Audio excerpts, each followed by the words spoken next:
이제 17절요. 사람들을 삼가라. 저희가 너를 봉회에 넘겨주겠고 저희 회당에서 채찍질하라. 사람들을 삼가라. 사람들에게 전도하면서 사람들을 삼가라는 것은 뭐냐 하면은 우리가 사람들에게 그리스도의 복음은 전도하되 괜히 사람들하고 시비를 붙어가지고서 나중에 문제를 이야기하도록 그렇게는 하지 말아야 됩니다. 될 수 있으면 사람들하고 시비를 붙지 말아야 됩니다. 우리가 열심히 복음을 전가하다가 사람들하고 시비 붙어가지고서 그래가 뭐 소송에 걸리고 잡혀가고 뭐 온갖 이것은 우리가 굉장히 삼가해야 됩니다. 우리 복음을 전가할 때 시비에 걸릴 일이 많습니다. 예를 들어 말하면 나는 마음에 겁이 많은 사람이요.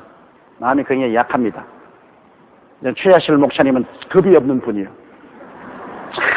참 담대하는데 가정집 한가운데 가서 막 전부 다 막 박수 치고 막 온 있는 집으로 통성기도를 하라고 하는 거야. 나는 그걸 못하고 그냥 그리고 주위에 다 사람들이 있으니까 내만 사는 게 아니니까 우리 찬송도 조용조용하고 기도도 조용조용하게 그래. 조용조용히 하지. 최 목사님 그 세상 거 다 해봐야 필요이 안 된다. 쫙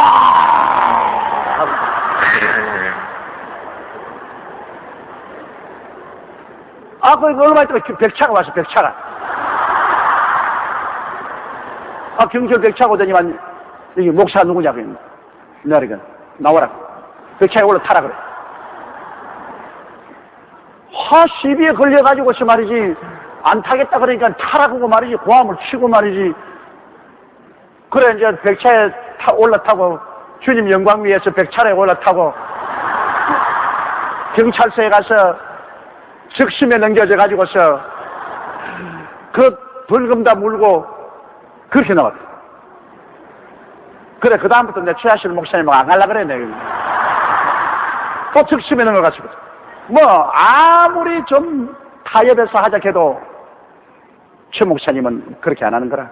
그게 또 하늘나라 위해서 용감하고 좋기도 하지만은 그러나 우리가 괜히 분쟁을 일으킬 필요가 없습니다. 온 이웃 사람이 다 미쳤다고 손가락질하고 말이지 전도도 안 된다고. 이웃의 모범이 돼야지.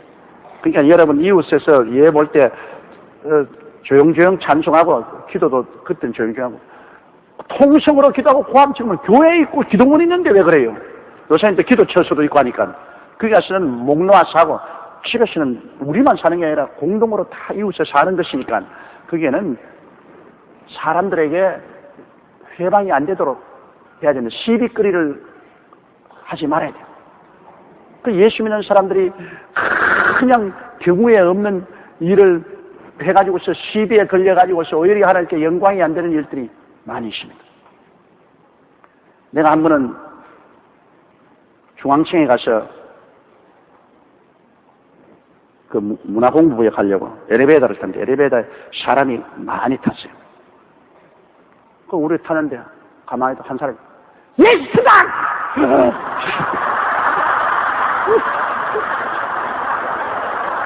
얼마나 놀랐던지 막 기절 초풍을 했다고. 그 엘리베이터 타고 올라갔는데 말하고 싶은 예수 믿으세요. 그럼 좋은데 큰 소리 막 예수당! 그러면 막 거기에 있는 모든 사람들이 죽일 놈의 자식, 이놈 자식, 이게 네 엘리베이터야, 이게 네 교회야, 막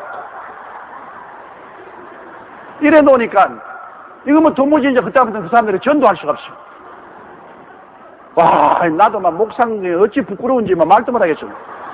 그럼 자기는 사람들이 막 욕을 하니까 뭐라 하냐면 하늘나라를 위해서 핍박을 받는 자는 복이 있나니 천국이 저희 것이며 이러더라고요. 그거는 핍박이 아니라 무례하게 해서 욕을 얻어먹는 것입니다. 하나님께 욕을 돌리는 것. 그렇게 지혜 없이 행하고 무례히 행하는 사람이 있어요.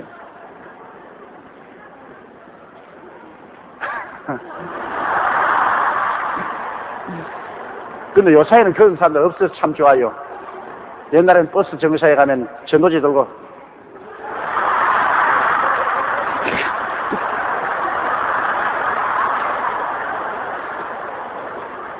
나도 믿기 싫어. 그 사람 따라가지고. 예수 믿는 사람이 하나님의 대변자로 최고 신사인데, 최고 신사는 최고 신사답게 해야지 말이지. 그러고 돌아다니면 그 미친 사람 아닙니까? 안 그러면 아주머니들 말이야, 새까맣게 가지고 보따리 하나 들고서, 그러면서, 예수 믿더라, 예수 믿더라. 그 사람들 보면 그거는 아주 쇼입니다, 쇼. 그리스도를 믿는 사람들은 하나님을 대변하는 사람이기 때문에 점잖하게 해야 돼요, 뭘. 존경을 받아야죠. 존경을 받아야 믿지. 존경을 받지 않는데 누가 믿습니까? 쇼가 되면은 전부 다 손가락거리가 되지. 언제나 우리는 말이나 행동이 존경을 받을 수 있다. 그리고 존경받는 가운데서 우리가 점잖하게 복음을 전거해야 돼. 사람이 그리스도의 대변자나 복음을 전한 자들이 이 존경을 잃어버리면 안 돼요. 언제나 존경이 있으면 신뢰도 오고 사랑도요. 부부간의 생활도 있으니까 남편이 부인에게 존경을 받아야 부인이 믿고 사랑도 해주지. 존경이 사라지면 사랑도 사라지는 것입니다. 존경받아야 돼.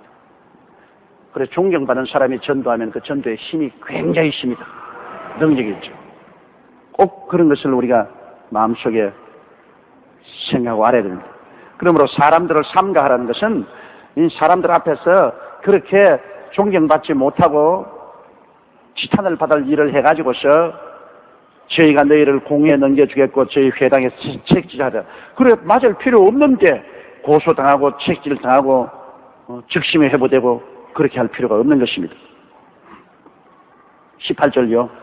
또 너희가 나를 인하여 총독들과 임금들 앞에 끌려가리니 이는 저희와 이방인들에게 증거가 되게 하려 하니라. 이것은 우리가 기독교 신앙 이후로 지금까지 나라마다 안 이런 일이 어디 있습니까? 심지어 예수 그리스도를 믿다가 국가적으로 핍박을 받아서 많은 사람이 총독이나 임금 앞에 끌려가고 사형당했지 않습니까? 절두산, 우리 앞에 있는 저 절두산, 저게 캐드릭, 우리 처음 전파대가 와가지고 3,000여 명이 저 절두산에서 목이 날아가서 한강물에 던졌지 않습니까? 우리 기독교의 신앙은 피로 물든 신앙입니다. 수많은 나라에 그리스도의 복음이 들어갈 때 처음 믿은 사람들이 순교를 당하고 피를 흘렸습니다. 그 피의 값으로 복음이 전파되었습니다. 여러분 우리는 참 좋은 때 예수 믿었어요. 우리 여기에 처음 복음이 들어오고 난 다음에 우리 2조 대원군 시대로부터 시작해서 얼마나 많은 사람이 피를 흘렸습니다. 그리고 일정 36년 동안에 일본 사람에게서 수많은 순교를 당했고 6.25 때 순교를 당했고 그 피의 값으로 우리는 편안히 예수 믿는 것입니다. 그 피가 하늘에 부러치기 때문에 그 피가 외치기 때문에 그 피의 값으로 하나님이 우리에게 평안을 주시고 우리에게 복을 주시니 우리는 정말 우리나라에서 예수 믿어도 너무나 좋은 때에 태어나서 편안하게 예수 믿는 것입니다. 그런 피를 흘리는 고통을 당하지 않고 예수를 믿는 것입니다. 물론 하늘나라에 가서 상급은 우리에게 적겠지만은 그러나 믿기는 얼마나 편안하게 믿는지요. 자, 19절요. 너희를 넘겨줄 때 어떻게 또는 무엇을 말할까 염려하지 말라. 그때 무슨 말할 것을 주시리니. 이건 성령이 우리 속에 계심으로 잡혀가서 신문당할 때 미리 무슨 말할까 생각하지 말라는 것입니다. 입에서 그때 생각나는 대로 말하라. 성령이 생각을 넣어주시고 말을 하겠습니다. 그건 정말입니다, 여러분. 제가 이 설교를 해보면요. 내가 기도를 많이 하고 하나님 성령이 충만해서 나와서 있으면 제가 계획하지 않은 말이 머릿속에 막 들어옵니다. 생각이. 제가 전혀 생각하지 않고 계획하지 않은 말이 머릿속에 막 팍팍팍팍 들어와요. 그러면 그 말을 제가 계획한 설교 사이에 넣어서 막 그냥 뽑아냅니다. 왜 그건 내가 아냐면 오랜 목회 생활을 통해서 이건 성령이 말씀하신다. 내가 말하는 것이 아니라 지금 성령이 말씀하시기를 원하시고 이 말씀이 필요한 사람이 있다. 그러므로 내 설교하는 중간중간에 이 성령의 생각을 넣어주시면 그 생각을 저는 어김없이 말합니다. 옛날에 뭣도 모를 때는 그 생각이 들어오면 다 눌러버렸습니다. 다시 한번 눌러버리고 내가 계획한 생각만 말했는데 이제는 그렇지 않아요. 언제고 성령님이 말하실지 모르니까 깊이 마음에 관심을 가지고 내가 말씀을 전가하더라도 내 속에 성령의 생각이 들어오면 그대로 말해야 됩니다.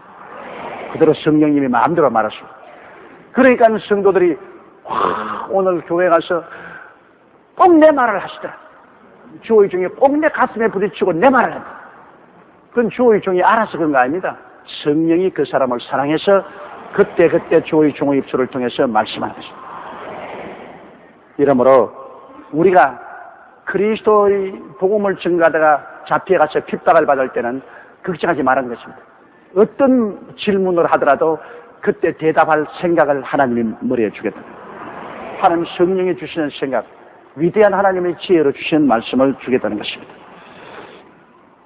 20절요. 말하는 이는 너희가 아니라 너희 속에서 말씀하시는 자 곧 너희 아버지의 성령이시니라. 우리는 이미 성령이 우리와 함께 계시지 않습니까? 우리를 고아와 같이 버려놓지 않았습니다. 우리의 일상생활 때 그래요. 우리가 성령님을 인정하고 환영하고 모시도록 의지하며 성령과 함께 살면은 성령이 우리에게 굉장히 간섭을 하셔서 우리를 도와주실 때가 너무나 많습니다. 우리가 어떤 중요한 결정을 내릴 때 성령의 생각을 넣어주시고, 판단을 하려고 할 때 기도하면 성령의 생각을 넣어주시고, 일반적으로 말할 때도 성령의 생각을 넣어주시고, 이러므로 성령이 우리 연약함을 돕기 위해서 와 있다는 것을 잊어서는 안 됩니다. 여러분은 외로운 혼자 사는 것이 아니라 돕는 자가 여러분 속에 와서 계십니다. 하나님의 성령이 여러분 속에 와서 계세요. 여러분이 깊이 기도하고 성령과의 교통이 늘 있으면, 또 무슨 일을 할 때도 언제나 성령의 도우심을 간구하면 여러분의 상상을 초월해서 성령이 여러분 마음속에 생각을 통해서 역사해 주는 것입니다. 여러분 성경 갑자기 꿈이 오고 환상이 오고 계시가 오고 그런 것이 아니고, 자연적으로 여러분이 살아가는 동안에 성령이 하나님의 생각을 머릿속에 넣습니다. 그럼 내가 생각하는 줄을 생각하는데 내 생각을 초월해서 다른 생각이 들어오는 것입니다. 그 성령의 생각입니다. 그럼 성령의 생각을 따라서 해야 돼요. 그러면 묘하게 맞아 떨어질 때가 많아요. 저는 그런 경우가 많이 있습니다. 내가 만나야 안 될 사람, 난처한 사람을 만날 위험이 있는데요. 내가 그곳에서 밥 먹고 있는데 갑자기 내 마음속에 생각에 밥 그만 먹고 나가라. 그런 생각이 들어옵니다. 그래 내가 밥 그만 먹고 나가고 나니까 바로 그 뒤에 그게 따라 들어온 사람이 내가 만나서는 안 될 사람이 거기 들어와요. 내 경험이 아주 순식간에 내가 나가자 그 사람 다른 길로 들어와요. 이런 제가 여러 번 체험했습니다. 그럼 또 어떤 성령께서 내 마음속에 내가 갑자기 내가 밖에 한번 나가봐야 되겠다. 자꾸 나가라 그런 생각이 들어요. 밖에 나가면 내가 꼭 만나고 싶어하는 사람이 거기 딱 들어온다고요. 딱 만나. 그런 일을 참 너무나 많이 당했습니다. 하나님의 성령께서 같이 하지 않고는 사람으로서는 도저히 그렇게 타이밍을 맞출 수가 없는 그런 일들이 수없이 일어나요. 이기 때문에 여러분, 주님께서 말씀하니까 내가 너희를 고아와 같이 버려두지 않겠다고 말했습니다. 우리 예수 믿는 사람 고아가 아니에요. 우리 속에 하나님의 성령이 계십니다. 항상 성령님을 인정하고 환영하고 모시드리고 의지하십시오. 항상 성령의 도우심을 구하십시오. 그러면 성령이 여러분 생각을 통해서 인도하여 주시는 것입니다. 여러분이 도저히 생각지 못한 그런 생각을 통해서 여러분을 인도해 주시는 것입니다. 21절에 있는 말씀을 우리가 보겠습니다. 장차 형제가 형제를, 아비가 자식을 죽는 데 내어주며 자식들이 부모를 대적하여 죽게 하리라. 여러분, 혈연관계라는 것은 좋을 때 유지가 됩니다. 그러나 사상이 들어오면 사상은 혈연관계보다도 훨씬 무섭습니다. 사상이 들어오면 부모도 달라지고 자식도 달라집니다. 용의 눈물 한번 보세요. 사상이 달라지니까 이성계의 다섯째 아들인 이방원을 이성계가 활을 쏘아서 죽이려고 했습니다. 자기 친아들이죠. 친아들을 아버지가 활을 쏘아 죽이려고 했습니다. 부모 자식의 정은 끊을 수 없다고 하지만 사상이 달라지면 부모 자식도 원수가 되는 겁니다. 형제는 말할 것이 없죠. 방원이하고 방관이하고 형제 간에 싸움이 붙어가지고서 결국 형인 방관이 져서 유배를 가지 않았습니다. 용의 눈물이 우리 이시조선 초기의 역사를 설명한 것이기 때문에 그게 인간관계를 정당하게 우리에게 보여주고 있습니다. 오늘날 우리 사람들은 자 북한 동포니까 다 같은 피를 나눈 민족이므로 우리 북한 동포를 도와야 된다, 북한 동포를 도와야 된다. 나는 그렇게 로맨틱하게 생각하지 않습니다. 여러분 6.25 사변 때 보십시오. 그때는 지금보다 훨씬 우리가 갈라진 지가 얼마 되지 않았습니다. 그리고 민족의 동질성도 그때는 훨씬 깊었습니다. 남북 간의 혈연 관계도 더 깊었습니다. 그래도 김일성이는 남한을 쳐들어와서 무려 500만의 사람들이 상해를 입었습니다. 500만의 동포들이 죽고 상처를 입었습니다. 지금은 여러분 6.25 사변 때보다 훨씬 세월이 더 오래 지나고 전쟁을 겪었기 때문에 남북 간의 감정이 그 옛날보다 더 훨씬 악화되어 있습니다. 동포에 하지만은 사상이 다르면 동포가 무슨 소용이 있습니까? 동포가 아니라 똥포가 되는 겁니다. 사상이 달라지면 여러분 남보다 더 못해지는 겁니다. 그걸 알아야 돼요. 요사이 기독교 일부에서는 무조건하고 북한에 비료를 줘야 된다. 비료를 줘야 된다. 웃기는 소리 하지 마십시오. 사상이 달라져서 우리를 어찌하니 잡아 죽이려고 하는 거예요. 그게 비료 주고 쌀 준다고 마음이 녹아질 줄 압니까? 비료와 쌀로서 녹아질 정도 같으면 아무것도 아니에요. 사상이 달라지면 비료 아니라 황금을 줘도 안 달라집니다, 여러분. 그걸 알아야 돼요. 우리가 비료 도와주어서 쌀 주어서 북한의 전력만 돋구어 주어서 우리 죽일 수 있는 힘을 자꾸 보태주는데 그런 로맨틱한 소리를 왜 합니까? 이번에 북한을 방문하고 오는 미국 사람 한 분을 제가 같이 만나서 식사를 하면서 들어봤습니다. 바로 전번 주간에 북한에 갔다 왔는데 어떻느냐 그러니까 여기에서 들어가는 구제물자는 정말 가난하고 헐벗고 굶주린 사람에게는 하나도 돌아가지 않아. 전부 평양시에 있는 공산당원들이 다 나눠먹고 감시를 하는 데서 갈라준 것은 감시하는 현장에 가난한 사람 줄을 서서 다 받아가고 난 다음 감시한 사람 철수 안 하면 저녁에 가서 돌아가서 도로 다 거두어가지고서 그리고 공산주의 그대로 다 가지고 그래서 정말 헐벗고 굶주리고 배고픈 사람은 그래서 그림의 떡이란 겁니다. 그렇기 때문에 저는 로맨틱한 생각을 절대로 가지 않습니다. 공산주의는 마귀입니다, 여러분. 마귀에게 비료 주고 쌀 주고 돈 준다고 마귀가 천사가 되는 거 봤어요? 마귀는 끝까지 마귀입니다.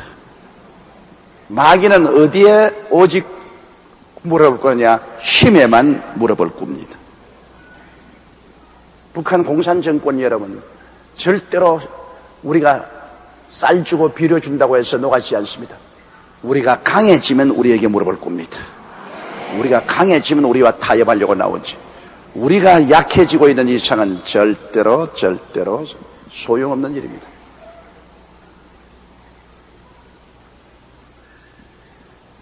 핏줄이란 것, 사상이 들어오기 전엔 핏줄도 괜찮아요. 사상이 들어오면 핏줄은 아무것도 아닙니다. 바로 예수님이 하신 말씀이 그것입니다. 예수 믿는 신앙이 들어오게 되면 이거는 무시무시한 신앙적인 사상입니다. 신앙이라는 것은 여러분 죽기 아니면 살기의 운명적인 문제입니다. 이 신앙이 들어왔는데 아무리 핏줄이라도 신앙이 들어온 사람 보고 못 믿어라, 우상에 절하라, 다른 종교를 믿어라, 이렇게 되면 그때는 아무런 혈연 관계가 되어도 소용이 없습니다. 그때는 죽기 아니면 살기인 것입니다.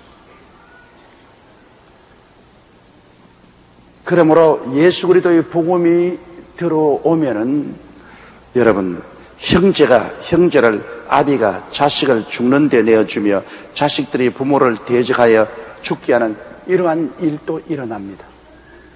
물론 여기에서 말한 것은 신앙적인 문제를 말한 것이 아니고 말세에 이 세상에 일어날 사회상을 말한 것인데, 그것은 공산주의, 민주주의, 이러한 주의가 들어옴으로 말미암아 부모, 형제, 친척이라는 혈연 관계가 완전히 다 박살이 날 것을 예언하는데 사실 그렇지 않습니까?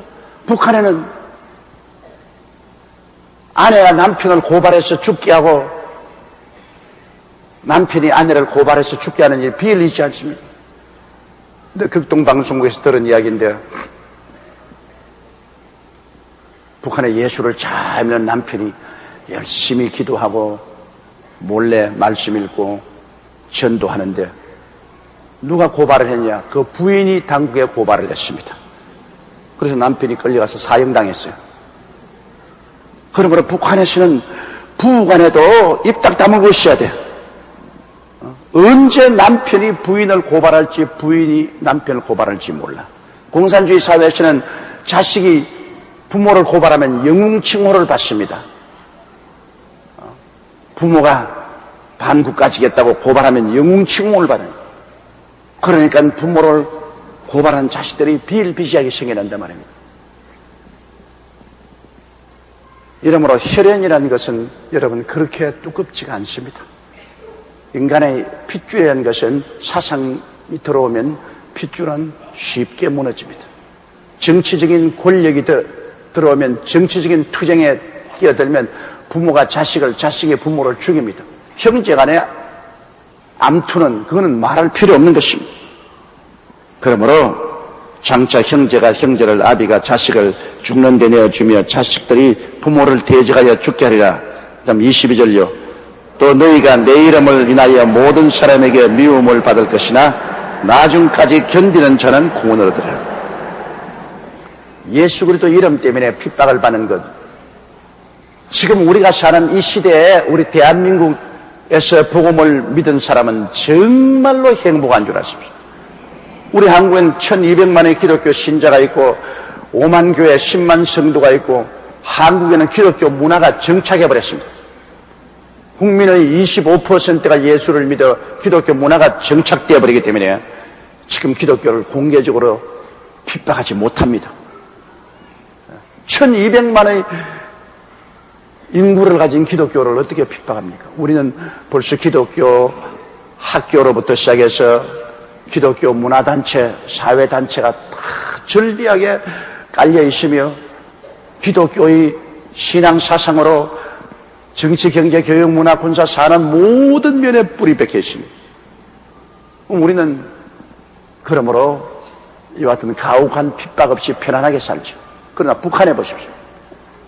북한에 공개적으로 예수 믿었다가는 그냥 추방 안 당하면 예수 이름 때문에 처형당하지 않습니다. 또 중국도 마찬가지입니다. 중국도 해빙되었다 하지만은 모두 다 교회가 지하에 숨어서 지하교회로, 가정교회로 예배를 드리고 있습니다. 발각이 되면 선교사는 추방을 당하고 믿는 사람들은 감옥에 들어갑니다. 더구나 회계 국가인 인도네시아 같은 나라도 마음에 또 이스라엘 성도들이 나서 교회를 불태우고 주의 종을 죽이고, 파키스탄 같은 데는 한 동리 전체를, 예수 믿는 동리 전체를 불태워버렸어요. 우리도 구제금을 작년에 보냈지만 온 동리를 와서 예수 믿는 동리를 다 불태워버렸어요. 사우디아라비아 같은 데는 예수 믿으면 사형당합니다. 세계 최초에서 그리스도의 이름 때문에 감옥에 들어가고 있는 재산 다 빼앗기고 사형에 처하게 되고 이런 고난당한 사람들이 굉장히 많습니다. 참으로 우리는 세상말로 말하면 팔자가 늘어진 것입니다. 이렇게 평화로운 하늘 아래 평화로운 땅 위에서 마음대로 모여서 예배드리고 자유롭게 전도하고 자유롭게 생활할 수 있다는 것 참 좋은 겁니다. 여러분 실제 몰라 그랬지 우리나라 좋은 나라입니다. 여러분 IMF 한파로서 좀 경제적으로 위기에 처했다고 할지라도 저는 세계 어느 곳에 댕겨봐도 우리나라만큼 좋은 나라가 없어요. 나는 우리나라 이외에 다른 데 가서 살고 싶은 생각이 조금도 없어요. 우리나라만큼 우리에게 좋은 곳이 없습니다. 참으로 우리나라 좋은 나라입니다. 그러므로 이 좋은 나라를 우리가 살리기 위해서 전력을 기울여야 돼요. 우리가 살고 우리 자손들이 살아갈 이 나라를 우리 부강하게 하고 잘되게 해야 되는 것입니다. 나는 국민일보에 나온 저 팔당 상수도 근원의 그 수질 오염을 보고 놀라자 버렸습니다. 우리가 서울 시민이 다 먹고 마시는 그 수지 폐수들이 모여가지고서 썩은 냄새가 코를 찌른다. 누가 그러냐? 거기에 있는 요식업체들이 모두 다 폐수를 그냥 막 방류해가지고서 팔당호를 썩게 만든다. 이 팔당호 수질 문제를 해결해야 돼. 우리나라 좋은 나라 만들려면 우리나라가 산천을 보호해야 돼. 자연을 죽이면 우리도 같이 죽습니다. 우리는 자연과 함께 살아야 돼. 우리의 주위에 물을 맑혀야 되고 우리의 주위에 산천을 푸르게 만들어야 되고 새들이 마음대로 둥지를 치고 새끼를 까며 노래 부르고 짐승들이 뛰어놀고 낮이나 잠자리가 나를 수 있어야 사람도 살 수 있습니다. 자연이 황폐할 때면 사람도 황폐화되고 죽습니다. 사람과 자연은 운명 공동체인 것입니다. 그러면 우리나라를 사랑한다면 우리가 이 오염을 방지하고 자연을 보호해야 되는 것입니다. 이 우리 국민들이 다 손을 합쳐서 함께 해야 돼요. 그리고 우리나라의 우리가 법과 질서를 지켜서 잘 사는 좋은 나라가 되도록 우리가 애를 쓰고 힘을 써야 되는 것입니다. 누구 한 사람의 힘으로만 되는 것이 아니에요. 우리가 다 함께 짐을 지고 나가야 돼요.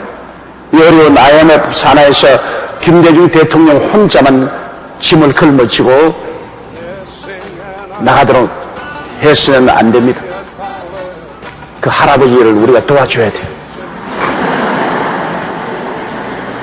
생각해보세요. 나이가 76입니다, 여러분. 76인 할아버지 아무리 건강하다고 큰 소리 쳐도 나이는 못 속입니다, 여러분.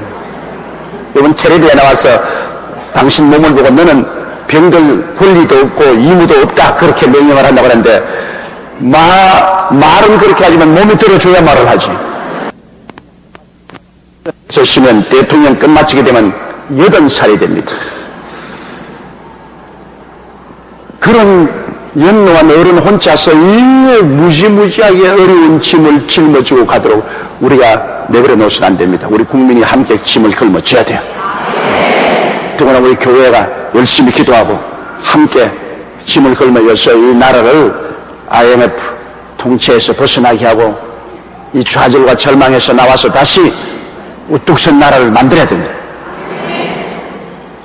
그것은 우리의 합심된 노력이 아니고는 절대로 안 됩니다.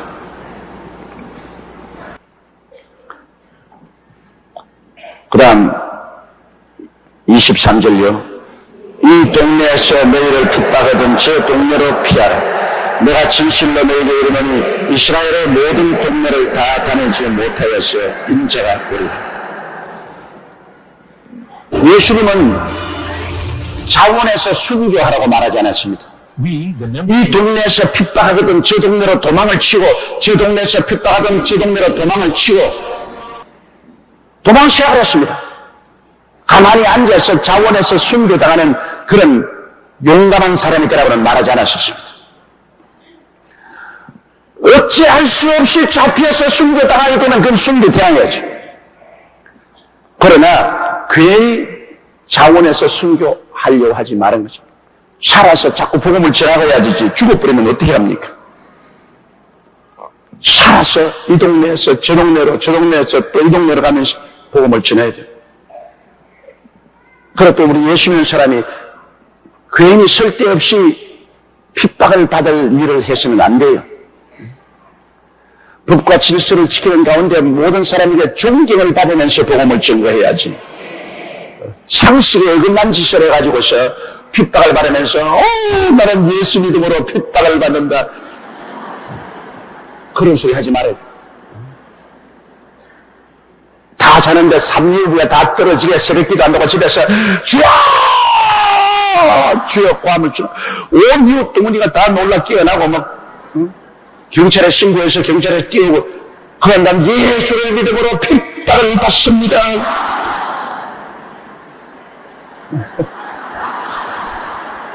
그런 상식에 어긋난 짓을 하지 말아야 돼.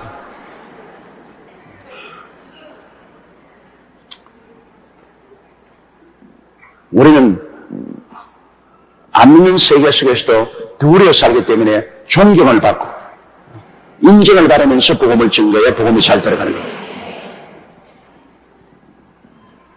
이러기 때문에 일부러 핍박을 받지 마세요.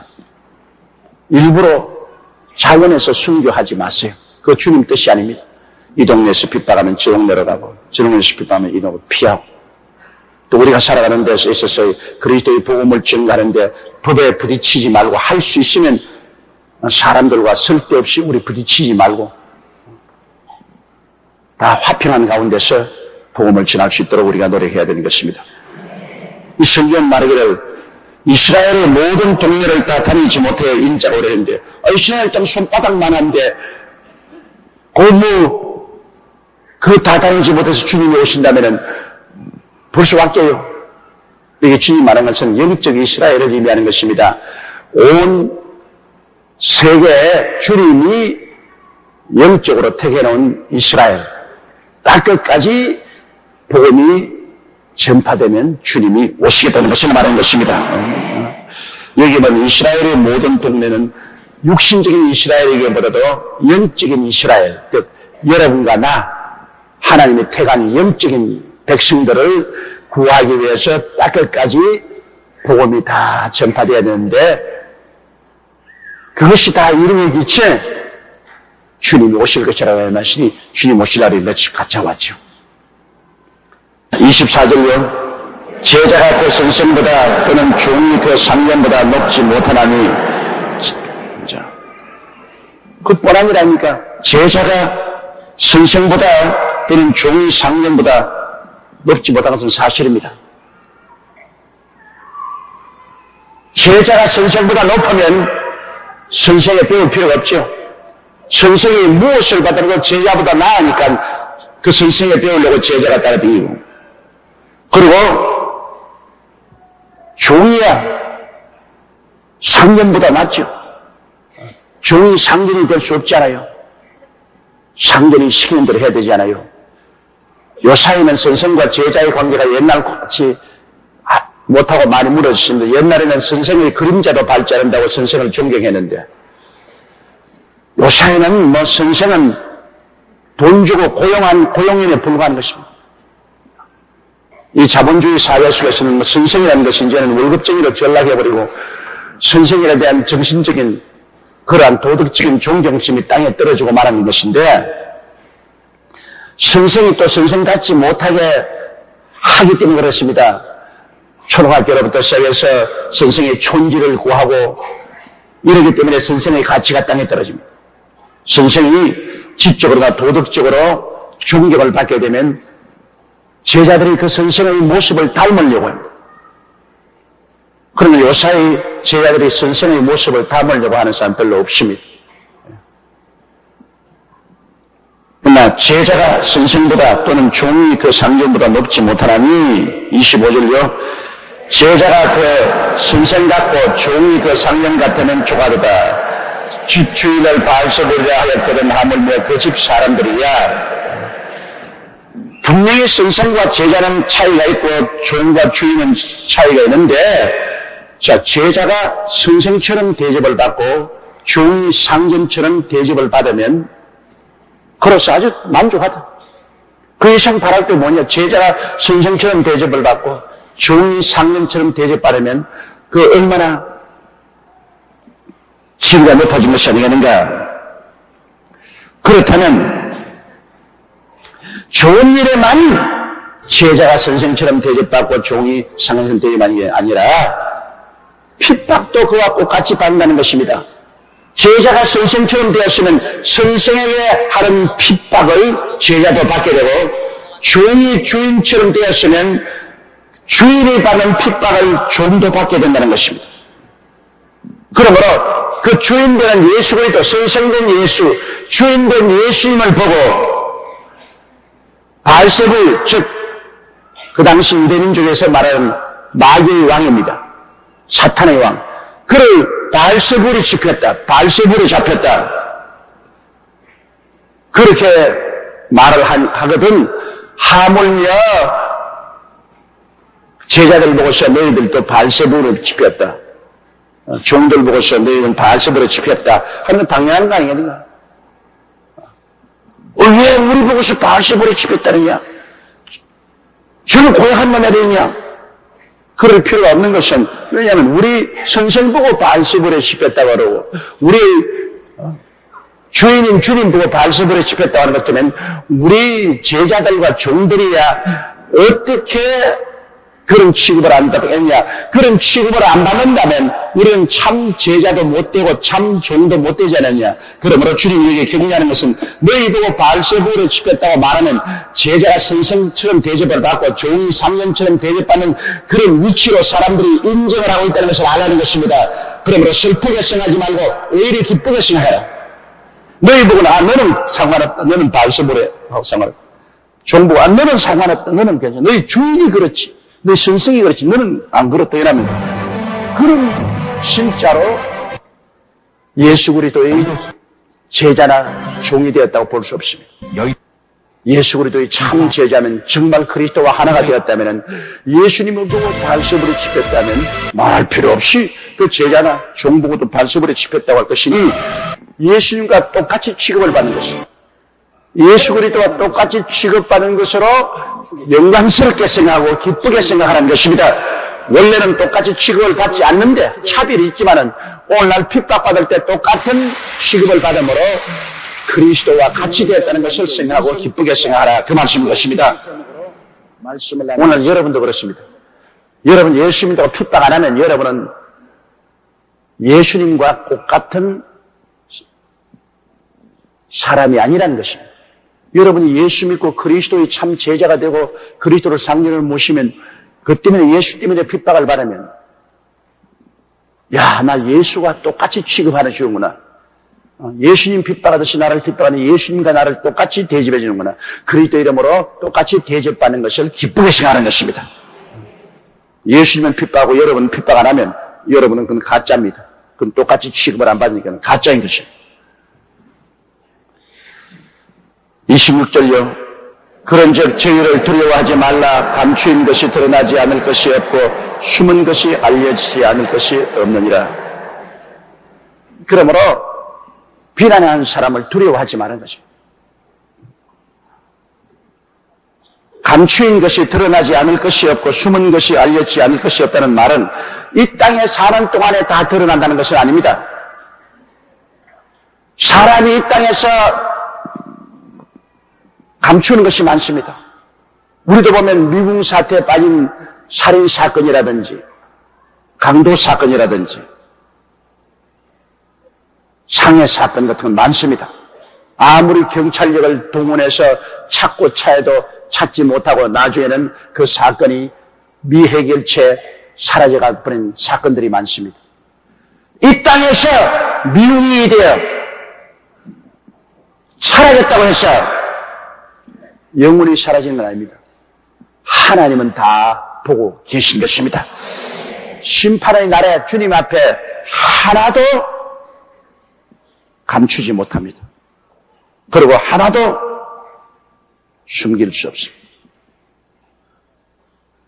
여기에 예수 믿는 사람을 보고 귀신에 잡혔다고 한 사람들, 자기들의 마음의 동기에 시기와 질투가 생겨서 실제로는 그렇지 않은 것을 번연히 알면서도 시기와 질투 때문에 귀신에 잡혔다, 바알세불에 잡혔다고 그렇게 거짓을 하는데 그 거짓이 영원히 감추어질 것이냐? 그 마음의 동기가 영원히 감추어지지 않습니다. 그것은 하나님 앞에서 심판날에 다 드러나서 그게 상응하는 위점을 듣고 판단을 받을 것입니다. 이 땅에 사람들은 많은 것을 감춥니다. 그리고 또 성공적으로 감출 수 있기도 합니다. 그러나 하나님 앞에서는 감추시지 않습니다. 그날엔 다 백일천하에 드러나게 되는 것입니다. 하나도 남김없이 다 드러납니다.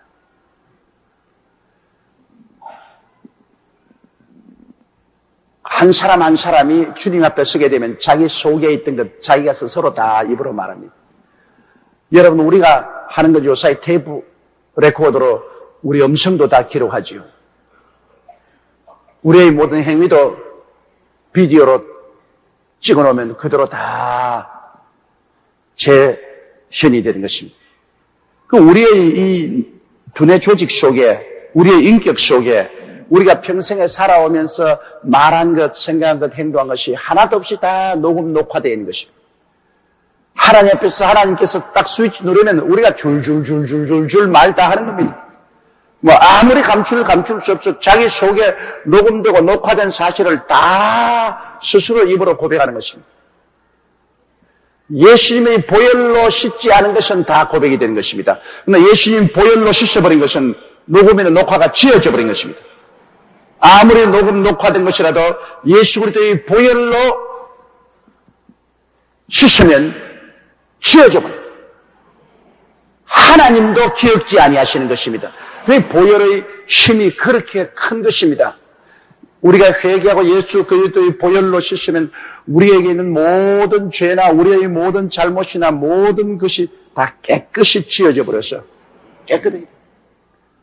우리가 녹음도 지울 수 있고 녹화도 지울 수 있지 않습니까? 예수 보혈은 그걸 지은 것입니다. 그러므로 그리스도의 보혈로 씻음을 받은 사람들이 주님 앞에 서면은 우리의 과거의 모든 더러운 죄와 불의와 추악이 하나도 드러나지 않습니다. 다 씻음을 받아버리고 오직 그리스도의 의로움만 드러나게 되는 것입니다. 그러나 그리스도의 보혈로 씻지 않고 서면 온갖 추하고 더러운 것이 다 드러나기 때문에 그로 말미암아 심판을 자초하게 되는 것입니다. 27절요. 내가 너희에게 어두운 데서 이르는 것을 광명한 데서 말하며 너희가 귓속으로 듣는 것을 집 위에 전파하라. 예수님께서 제자들과 같이 생활하기 때문에 밤늦게 모닥불 피워놓고 주님께서 천국의 복음 말씀을 전할 때도 많았고 이런 새벽에 혹은 대낮에 혹은 오후 해그름에 그리스도가 제자들을 데리면서 함께 생활하면서 3년 반 동안 복음을 전가하는 것입니다. 그래서 내가 너희에게 어두운 데서 아무도 다른 사람 없는 데서 이런 것을 광명한 세계에 나가서 말하며 너희 귓속으로 듣는 것을 집 위에서 전파하는 귓속으로 들은 것을 집 위에서 전파하는 것은 모든 사람 앞에서 전파하라. 저는 이것을 절실히 느낍니다. 여러분 설교 준비를 하기 위해서 제가 하나님 앞에 엎드려 기도할 때 아무도 나와 함께 기도하지 않습니다. 내 혼자 하나님께 엎드려서 기도할 때 그때는 하나님과 나와의 비밀입니다. 어두운 데에서. 어둡다는 것은 비밀인 것입니다.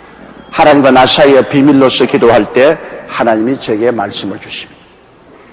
내가 혼자 주님께 기도하는데 내 영의 귀 속에 하나님께서 이것을 말씀하라 주십니다. 그런데 그걸 가지고서는 주일날 이 광명천지에 이 강단 집 꼭대기 위에서 여러분에게 전파하는데 제가 여러분에게 설교하는 것은 여러분에게만 들리는 게 아닙니다. 무궁화 위성을 통해 가지고서 온 전국에 일본까지 다 나가고 있어요. 그리고 이 설교한 것이 또 녹음 테이프에 잡히고 비디오에 잡혀가지고서 온 천지에 다 나가요. 또 그 설교가 인터넷에 접속이 돼가지고서 온 세계에서 인터넷을 통해서 수십만 사람들이 매주일 저희 설교를 보고 있어요. 그러니 여러분, 이 강단에서 말 한마디 하는 것이 얼마나 무서운지 말로 다 할 수 없습니다. 여러분 보기에는 제가 써서 설설설설 말한 것 같지만은 속으로는 굉장히 조심을 하는 겁니다. 여기 헛소리 한번 했다가는 무궁화 위성을 통해서 온 천지로 나가고 인터넷을 통해서 온 세계로 다 나가고 한 번 쏟은 말은 주워 담을 수가 없습니다. 주워 담을 수 있으면 좋겠는데 옛날에 녹음 테이프도 없고 비디오도 없을 때는 자기가 말해놓고 난 다음에 한 적 없다고 나는 그런 문제 하나도 요사이 우리 국회의원들처럼 해놓고 안 했다고 딱 오리발레 밀지만은 요새 녹음 테이프 있지요 비디오 있지요 딱 내놓은데 뭐 어디가 숨을 데가 있습니까? 피할 데가 없죠. 우리 복음은 우리가 하나님께로부터 받아서 성령이 우리에게 비밀로 말씀해 주시고 고요하고 잠잠하게 말씀해 준 것이라도 우리는 나가서 대중 앞에 나가서 많은 사람에게 전파해야만 되는 것입니다. 우리는 복음을 전할 의무와 사명을 가지고 있습니다. 우리 예수 믿는 사람 한 사람 한 사람이 다 하늘나라 방송국이요. 여러분이 다 하늘나라 방송국이요. 이 방송국이 잠잠하면 큰일 납니다. 방송국은 자꾸 거기에서 방송에 나와야죠. 여러분의 입술을 통해서 일어서고 앉는 곳마다 하늘나라 소식이 자꾸 전파되어야 되는 것입니다. 사람들이 듣든지 아니 듣든지 그것은 상관할 것 없어요. 우리가 해야 될 일은 전파할 일인 것입니다. 그러면 성령이 그 전파한 것을 받아서 택한 사람은 구출하고 택함을 받지 않은 사람은 주님께서 버리는 것입니다. 우리가 할 일은 전도하는 것이고 궁원하는 역사는 보혜사 성령이 하시는 것입니다. 성령이 그 마음을 열어주셔야만 되는 것입니다. 28절요. 몸은 죽여도 영혼은 능히 죽이지 못하는 자들을 두려워하지 말라. 오직 몸과 영혼을 능히 지옥에 멸하는 자를 두려워하라. 여기에 주님께서 보십시오. 영혼이 산다는 사실을 여기에 말하지 않습니까? 몸은 죽어도 영혼은 능히 죽이지 못한다. 그러니까 우리가 몸이 죽는다고 해서 우리가 없어지는 것 아닙니다. 우리 영혼이 육체 속에 살고 있어요. 영이 혼을 더우려서 이 육체 속에 살고 있는데 영은 하나님과 교통하고 혼은 내 자신과 세상과 교통하는 것입니다. 그 영혼이 살아있으면 영적으로 하나님과 교통하고 혼이 살아있기 때문에 이 세상과 대화하고 이 세상을 깨달아 알고 하는 것입니다. 세상과 신령한 세계를 한꺼번에 가지고 사는 것입니다. 그런데 아무리 몸을 죽여도 영혼은 못 죽여요. 영혼은 이 몸에서 빠져나가니까. 영혼은 눈에 안 보이니까. 우리는 하나님의 형상과 모양대로 지음받았는데 하나님은 영이십니다. 하나님을 본 자가 되어 있습니다. 영은 안 보입니다. 그러므로 우리는 영혼, 하나님의 형상과 모양대로 지음받았기 때문에 우리는 영이요. 영이 혼을 더우려서 우리 육체 속에 살고 있는 것인데 이 육체를 죽여도 영혼은 그대로 생겨난 것입니다. 눈에 안 보이는 모습으로 생겨난 것입니다. 여러분 공기를 보았나요? 공기 안 보여도 공기가 여기 있잖아요. 여러분 전파를 보았나요? 안 보아도 이게 KBS, MBC, SBS 온갖 전파가 여기 가득 차 있어요. 그 전파가 여기 다 있습니다. 눈에 안 보인다고 해서 없다고 생각하는 것은 큰 잘못입니다. 눈에 안 보이는 것이 더 확실히 있는 것이 오늘날 시대인 것입니다. 눈에 안 보이는 전파들은 눈 깜빡할 사이에 여기에서 얼마나 멀리 떨어진 달에도 그냥 가서 달하고도 전파를 통해서 수신하고 저 화성에도 가서 수신을 하고 심지어 목성까지 간 또 전파가 수신합니다. 눈에 안 보이는 영적인 실체는 이렇게 시간과 공간을 초월해서 빠르게 역사합니다. 우리의 눈에 안 보이는 우리 영혼도 몸에서 딱 튀어나오면 그때로부터는 여러분 온 우주에 눈 깜빡할 사이에 번개같이 왔다 갔다 하게 되는 것입니다. 지금은 여기 여의도 순복음교회에 앉아서 여러분 있지만은 일단 영혼이 몸에서 빠져나가면 눈 깜빡할 사이에 천당에 올라가는 것입니다. 그러므로 세상에 아무리 핍박을 해도 영혼은 못 죽여요. 육체는 죽이죠. 그러나 영혼은 죽이지 못합니다. 우리 사람의 육체에 하나님께서 이렇게 하나님의 영을 불어넣어 주심으로 우리가 생명이 되는데, 그러므로 그때부터 숨을 쉬고 생명이 되는데, 사람이 숨 떠나면 영혼이 떠나는 겁니다. 사람이 기절해 있어도 숨 쉬고 있는 이상은 영혼이 떠나지 않았어요. 그러나 사람이 속에서 생기가 떠나가면 그 사람은 영혼이 떠나가는 것입니다. 예수님이 십자가에 못 박혀 계시다가 내가 다 이루었다 하고 주님이 호흡을 끝이니까 그 영혼이 떠나갔다.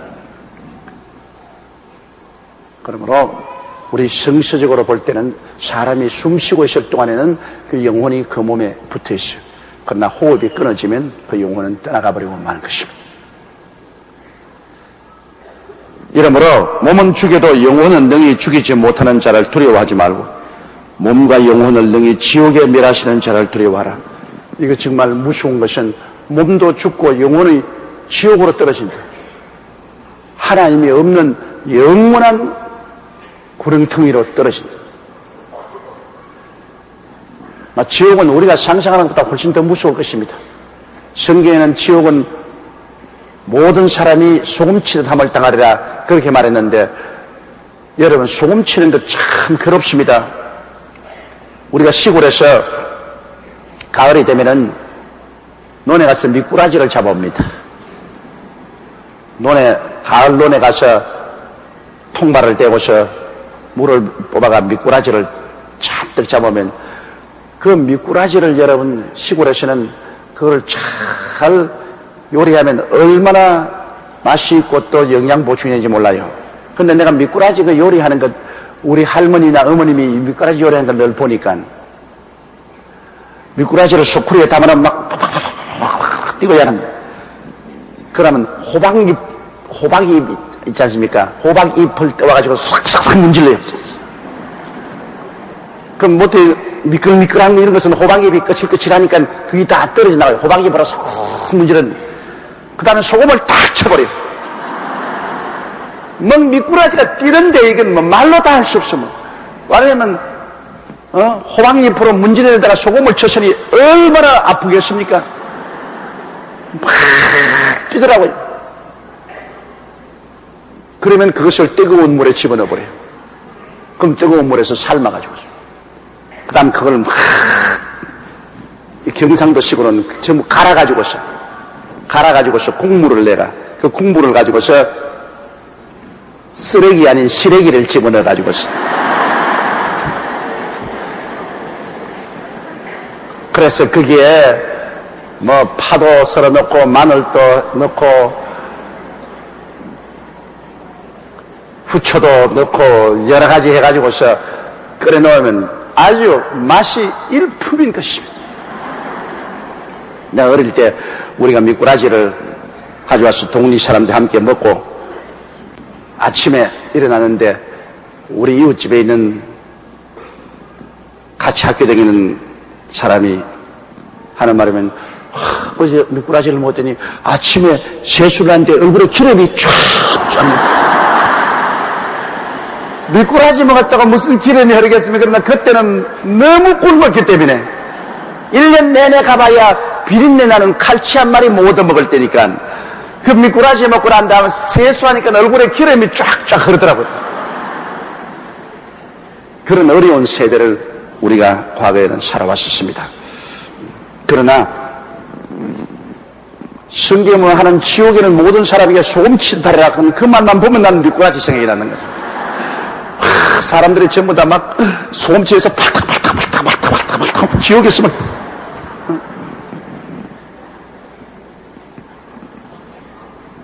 얼마나 고통스럽겠습니까? 상상을 할 수도 없습니다. 예수님께서 가룟유다하고 유다야 너가 차라리 태어나지 않았으면 좋을 뻔하겠다 말했습니다.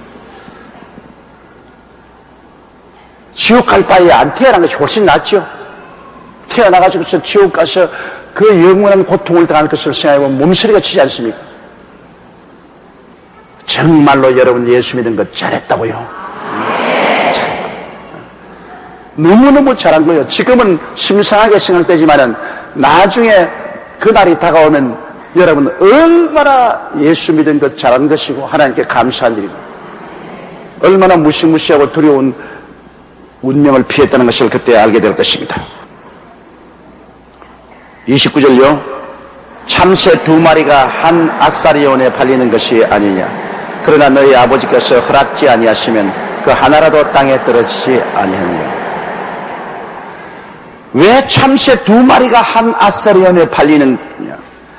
원래 여러분 참새 1마리가 한 아사리온에 팔립니다. 참새 1마리 값이 한 아사리온인데 참새 1마리를 사면은 1마리를 보태줘요. 요사이 벽화점에 가서 5만원짜리 물건 사면 라면 한 상자를 보태주는 것처럼 그 당시에도 참새 1마리를 사면은 1마리는 공짜로 끼워줘요. 그러니까 공짜로 끼워주는 것은 값도 없이 오는 거 아닙니까? 그런데도 불구하고 우리 하나님 아버지께서는 이 공짜로 끼워주는 값없는 참새 1마리도 알고 계시면서 허락하지 아니하면 땅에 안 떨어진다고 말하셨습니다. 뭐 1마리는 그건 정당적으로 값이 지불된 것이 한 아사르니까 그거는 하나님이 관심을 가지고 계신다고 우리가 볼 수 있지만은 끼어서 파는 것, 이건 값도 없이 끼어서 파는 것. 그 끼어서 판 것조차라도 하나님 아버지는 다 보고 계시고 그것조차도 하나님이 허락하지 아니하시면 땅에 떨어지지 않는다는 것입니다. 이처럼 하나님께서는 어마어마하게 우리에게 관심을 가지고 계신다 그 말인 것입니다. 여러분 생각에 나 같은 인생이야 뭐 나는 목사도 아니고 전도사도 아니고 장로도 아니고 권사도 아니고 집사도 아니고 구역장은 나홀로 구역장 하다가 막 제먹어가지고 그것도 떨어지고 말도 할 줄 모르고 기도도 할 줄 모르고 나 같은 사람 누가 알아주랴. 우리 교회 왔다 갔다 해도 나는 아무도 몰라주는 덤으로 왔다 갔다 하는 사람이다. 그렇게 생각할지라도 그 덤으로 왔다 갔다 하는 그 사람조차도 하나님께서 알고 계신다는 것입니다. 그러니 여러분이 하나님을 위해서 조금만치만이라도 일을 하는 사람이면 하나님께서 여러분을 얼마나 분명하게 기억하고 계신다는 것을 알아야 돼요. 참새 2마리가 한 아사리온에 팔리는 것이 아니냐. 그러나 너희 아버지께서 허락지 아니하시면 그 하나라도 땅에 떨어지지 아니하시리라. 그러므로 우리 하나님께서는 우리를 만세 전에 선택하사 예수 그리스도 안에서 구원을 얻게 만들어 가십니다. 만세 전이라면 너무나 아득하지 않습니까? 여러분, 우리가 그냥 태어나려고 생각도 하기 전에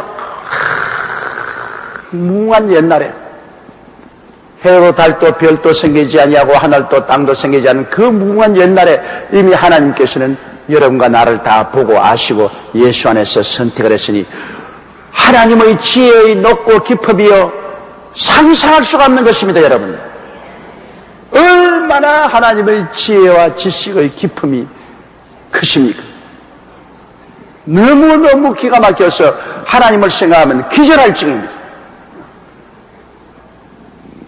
그 하나님이 그때부터 여러분을 아시는데 여러분 이 땅에 사는 동안에 여러분의 삶에 일어난 모든 일들 하나님 모르게 일어날 수가 없습니다. 사람이 마음으로 자기 길을 계획할지라도 발걸음을 옮기시는 이는 하나님이시니라. 우리가 하나님과 함께 삶으로 하나님이 우리에게 허락하지 아니하시면 우리에게 어떤 일도 일어나지 않습니다.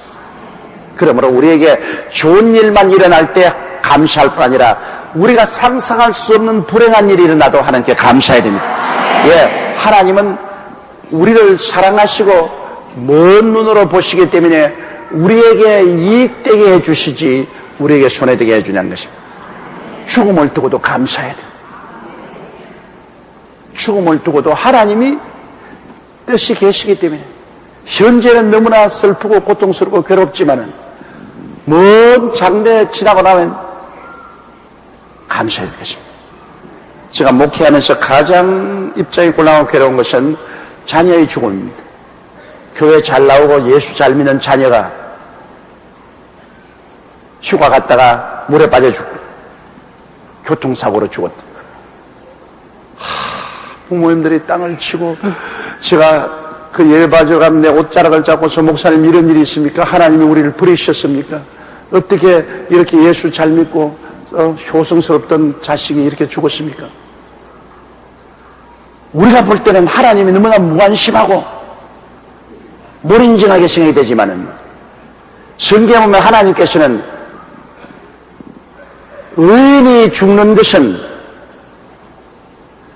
화액 전에 하나님이 데리고 가시는 것을 누가 알리오라고 말한 것입니다.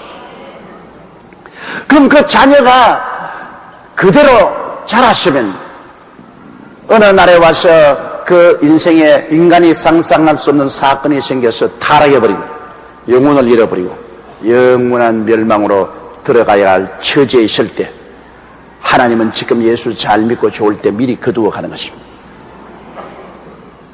여러분 시골 동리에 가보면요 집안에서 집 밖으로 이렇게 나온 감나무나 밤나무나 대추나무가 있어요. 그러면은 집 담 밖으로 나와 있으면 지나가는 사람이 따먹겠다고 모조리 돌을 던지고 나무로 때리고 해야 그 나무 껍질이 다 벗겨지고 합니다. 그러면 아직까지 추수할 때가 안 되는데도 불구하고 좀 덜 익은 감이나 밤이나 대추 담 밖으로 나온 것은 주인이 가서 미리 다 따버려요. 지나가는 사람 못 따먹으라고. 좀 서러도 다 따버려. 안 그러면 지나가는 사람들이 다 그 따먹어 버릴 테니까. 아직까지 영혼이 좀 서리거도 그들을 두었다가는 마귀에게 잡혀갈 위험성이 있으면 하나님이 화액전에 미리 데리고 가시는 것입니다. 그거 알아야 돼요. 의인이 죽거나 취함을 받을 때는 그건 하나님이 보시고 화액전에 미리 데려가시는 것입니다. 지금은 우리 보면 기가 막히죠. 이럴 수가 있냐고 하지만은 나중에 천당 올라가면 하나님이 왜 내가 먼저 데려왔는지 너에게 알려줍니다. 그것은 할 수 없이 화액전에 내가 데리고 왔다.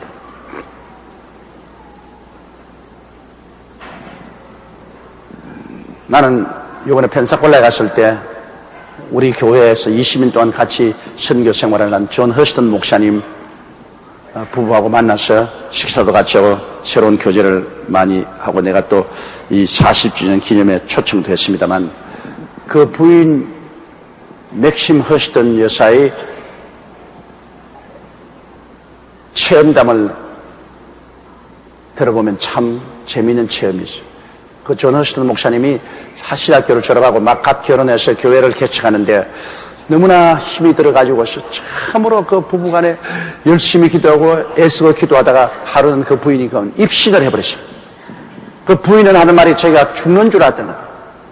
점점점 자기 기도 소리가 공중에 떠나가고 그 다음에는 영혼이 몸에서 빠져나가는데 자기는 죽는 줄 알았는데 그 다음 순간에 예수님의 품에 안겼습니다. 그래서 하늘나라에 올라왔다. 그 하늘나라에 여러 가지 전경을 다 구경을 했는데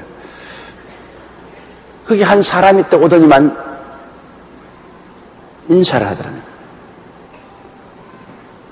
난 누군지 모르겠는데요. 그러니까 우리 형님이 존 허스턴인데 나는 어릴 때 죽었습니다. 어릴 때 내가 병이 들어서 죽었기 때문에 당신이 우리 형님에게 시집 오기 전에 내가 어릴 때 죽었기 때문에 내게 대한 이야기를 못 들어봤을 것입니다. 전혀 들어본 적이 존 허스턴 목사님 집에 동생이 있다는 거 들어본 적이 없어요. 그러나 나는 이 하늘나라에 올라와가지고서 이렇게 주님의 은총 중에서 너무나 잘 사는데 오늘 하늘나라에서 소식이 들려오기를 너희 지상의 형수가 천당을 방문한다. 그 소식을 들었기 때문에 내가 만나러 왔다고.